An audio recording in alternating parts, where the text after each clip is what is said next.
नमस्कार दोस्तों, स्वागत है आपका focus SSC railway YouTube channel पर। दोस्तों, आप लोगों के लिए मैं मैथ के कुछ महत्वपूर्ण प्रश्नों को लाया हूं जो आपके अति संभावित प्रश्न हैं। आपका जिन लोगों का एनटीपीसी का एग्जाम हो या ग्रुप डी का, वो ये सीरीज देख के जाएंगे तो उनको 100% फ़ायदा होने वाला है। और यहाँ से आप लोगों को इस मेथड से या इस सवाल के इस टाइप से एक या दो प्रश्न देखने को जरूर मिलेंगे। इसलिए आप लोगों के लिए बहुत ही महत्वपूर्ण होने वाला है। आप पूरा वीडियो लास्ट तक देखिएगा और आपको सेकेंडों में हल करना बताएंगे। चलिए, आज के हमारे सीरीज का क्वेश्चन नंबर फर्स्ट है। देखिए, मोस्ट इंपॉर्टेंट प्रश्न है। क्वेश्चन नंबर फर्स्ट है हमारा।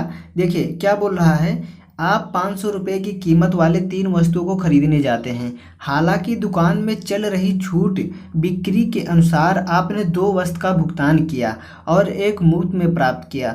सौदे का प्रतिशत क्या है? देखिए, बहुत इंपॉर्टेंट प्रश्न है ये। आपका जो क्वेश्चन है ये ट्रेंडिंग टॉपिक का है क्योंकि ये प्रश्न जो है बहुत पूछा जा रहा है।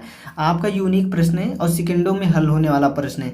बस आपको प्रश्न को समझना है क्योंकि ये आपके जो आज एग्जाम हो रहे हैं, आपके आजकल में जो हो रहे हैं, रेलवे का हो गया या आपका एनटीपीसी ग्रुप डी का हो गया, एसएससी का हो गया, कहीं पर भी होगा, ये ट्रेंडिंग टॉपिक का सवाल होते हैं। देखिए कैसे हल करेंगे। हमसे क्या पूछा गया है, सौदे का प्रतिशत क्या है। मतलब हम प्रतिशत लाभ या हानि कैसे निकाल सकते हैं जब हमारा पता हो कितने की वस्तु लाए थे, क्रय मूल्य क्या है, इसका विक्रय मूल्य क्या है। पहले यहाँ से समझिए, 500 रुपये की कीमत को 3 वस्तुओं में खरीदते हैं। पहले देखिए, 3 वस्तुओं का अंकित मूल्य पता करेंगे 500 पे। ठीक है, 500 पे पता करेंगे कि कितना हो जाएगा आपका, ये 1500 हो गया। उसके बाद यहाँ क्या कह रहा है, आपने 2 वस्तु का भुगतान किया। हमने तो कितने का किया, 2 वस्तु का, और कितना है आपका 500 है, तो ये कितना हो गया आपका 1000 हो गया। ठीक है, अब देखिए हमसे क्या बोला गया है, एक को मुफ्त में प्राप्त किया। पहले 3 का था, उसके बाद इसने 2 लिया, एक मुफ्त में प्राप्त किया, तो सौदे का प्रतिशत क्या है। तो देखिए इन दोनों के बीच कितने का अंतर आ रहा है, 1500 और 1000 में 500 का अंतर आ रहा है। कितने का आ रहा है, 500 का अंतर आ रहा है। ठीक है, और नीचे कितना हो जाएगा हमारा, 1500 हो जाएगा क्योंकि मेन क्रय मूल्य यही है 3 वस्तु का। गुणे क्या करेंगे, 100 करेंगे परसेंट निकालने के लिए। 2 जीरो से 2 जीरो कट जाएगा। देखिए 5 से काटेंगे तो ये हो जाएगा आपका 1 बार जाएगा, नीचे जाएगा 3 बार, तो ये आपका आ गया 100/3। इसको जब भाग करेंगे तो हमारा आ जाएगा 33.33%। आपका ऑप्शन नंबर डी सही है। उम्मीद करता हूँ ये प्रश्न समझ गए होंगे। मोस्ट इंपॉर्टेंट प्रश्न था। देखिए ये प्रश्न आपके ट्रेंडिंग टॉपिक का प्रश्न है, बस आप लोग इसको समझिएगा। यूनिक प्रश्न है क्योंकि आपके एग्जाम में ज़्यादा लंबा क्वेश्चन नहीं पूछता है, लॉन्ग टाइप का पूछता है, शॉर्ट टाइप का ही प्रश्न पूछता है। बस यूनिक प्रश्न पूछ लेता है कि आप लोग प्रश्न को समझने में गलती कर देते हैं। उम्मीद करता हूँ ये प्रश्न समझ गए होंगे। देखिए दोस्तों, आप लोग और एक चीज़ बताना चाहता हूँ, जिन लोगों को अगर प्रश्नों को समझ में नहीं आता है तो आप लोग कमेंट कर दिया करिए। मैं दोबारा जब सेशन लूँगा दूसरे किसी क्लास में तो उसको मैं दोबारा से आप लोगों को समझा दूंगा, जिससे आप लोगों को अच्छे से समझ में आ जाए। देखिए क्वेश्चन नंबर सेकेंड है हमारा, ये मोस्ट इंपॉर्टेंट प्रश्न है। प्रश्न में क्या कह रहा है, 50 रुपये 6 महीने के लिए 10 पैसे प्रति माह की दर से साधारण ब्याज ज्ञात कीजिए। देखिए ये प्रश्न भी आपका ट्रेंडिंग टॉपिक का है। मैं आप लोगों के लिए जो प्रश्नों को ला रहा हूँ 100% सिलेक्टेड प्रश्न है। अगर आप इस टाइप के प्रश्नों को सच में कर ले रहे हैं खुद से वीडियो पॉज करके, तो आपकी मैथ बहुत अच्छी है। आप लोगों को ये प्रश्न बन के आएंगे और आप लोग अच्छे से स्कोर भी करेंगे। देखिए प्रश्न में क्या पूछा गया है, हमसे क्या क्या साधारण ब्याज ज्ञात कीजिए। देखिए आपका एक होता है CI, एक SI, मतलब साधारण ब्याज में हमारा डायरेक्ट गुणा कर सकते हैं, लेकिन हमारा जो CI रहता है, चक्रवृद्धि ब्याज रहता है, उसमें ब्याज पे ब्याज लगता है। इसको समझेंगे, कोई फार्मूला नहीं रखने की ज़रूरत है।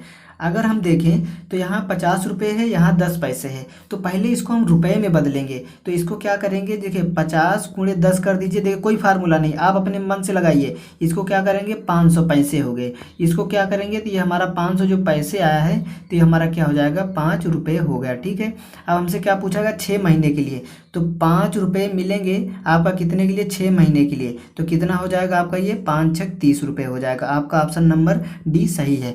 उम्मीद करता हूँ ये चीज़ समझ गए, कोई फार्मूला नहीं लगाना, बस आप लोग ये चीज़ समझिएगा।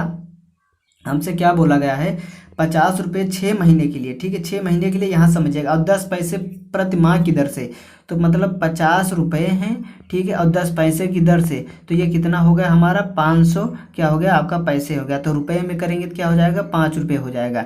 लेकिन यही 5 रुपये हर महीने देना है, मतलब 6 महीने तक देना है।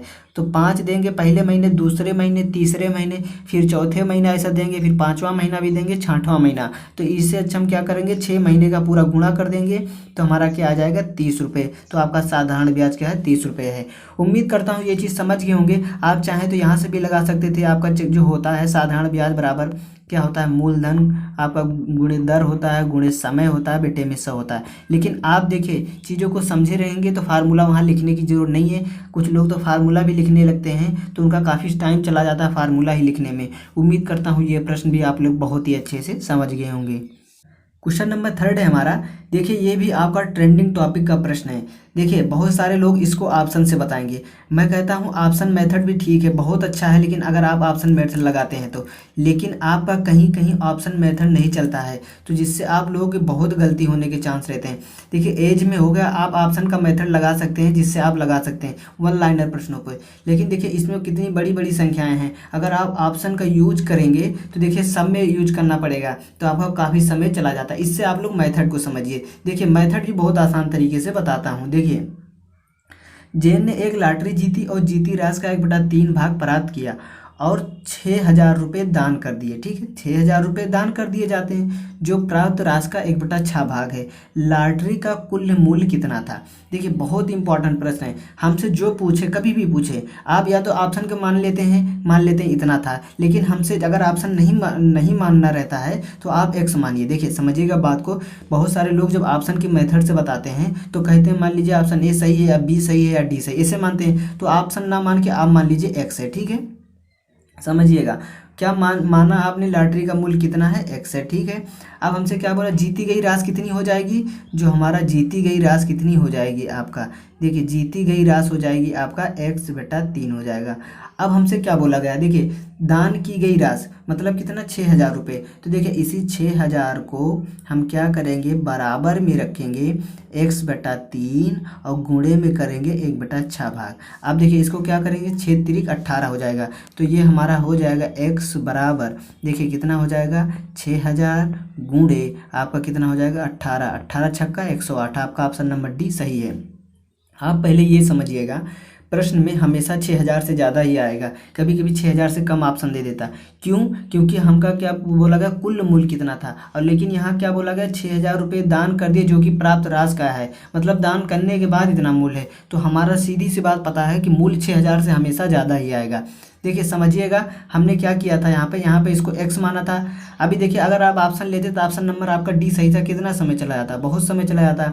आपने x माना था तो हमारा जीती गई राशि कितनी हो जाएगी x/3 हो जाएगी। तो इसी को क्या करेंगे हम, देखिए आपका इसी को 6,000 को हम बराबर में क्या कर देते x/3 कर देते, गुणे में क्या करते 1/6 कर देते। 6 तिरिक 18 हो जाता है, इधर जाता गुणा होता है, 18 छक्का 108 हो जाता है। ठीक है, उम्मीद करता हूँ आप लोग ऑप्शन नंबर डी सही किए होंगे और आप लोगों को अच्छे से समझ में आ गया होगा। चलिए दोस्तों अब नेक्स्ट क्वेश्चन की तरफ चलते हैं। क्वेश्चन नंबर 4 है हमारे सेशन का। देखिए इंपॉर्टेंट प्रश्न है ये, आपका मोस्ट इंपॉर्टेंट प्रश्न है। कितना इंपॉर्टेंट प्रश्न है? मोस्ट इंपॉर्टेंट प्रश्न है। देखिए आप इस टाइप के प्रश्नों को खुद कोशिश करिएगा एक बार। देखिए मैं बहुत आसान तरीका बताऊंगा। इसमें बोला क्या गया है, देखिए छोटी और बड़ी पुस्तकों का अंकित मूल्य दिया गया है 10 रुपये और 15 रुपये है। एक छात्र ने 5% की छूट पर 5 दर्जन छोटी 10 दर्जन बड़ी पुस्तकें खरीदी। कुल छूट राशि ज्ञात कीजिए। देखिए जहाँ भी दर्जन की बात होती है वहाँ क्या होता है 12 होता है, क्योंकि एक दर्जन में 12 होता है। यही का इसका पूरा खेल इसी का है। देखिए समझिएगा, आप प्रश्न को समझिए। छोटी और बड़ी पुस्तकों का अंकित मूल्य दिया गया है, तो हम क्या करते हैं इनका देखिए कुल मूल्य पता करते हैं। तो कुल मूल्य कैसे पता करेंगे, पहले देखिए आपका मान लेते हैं ये छोटी, ठीक है, और प्लस बड़ी।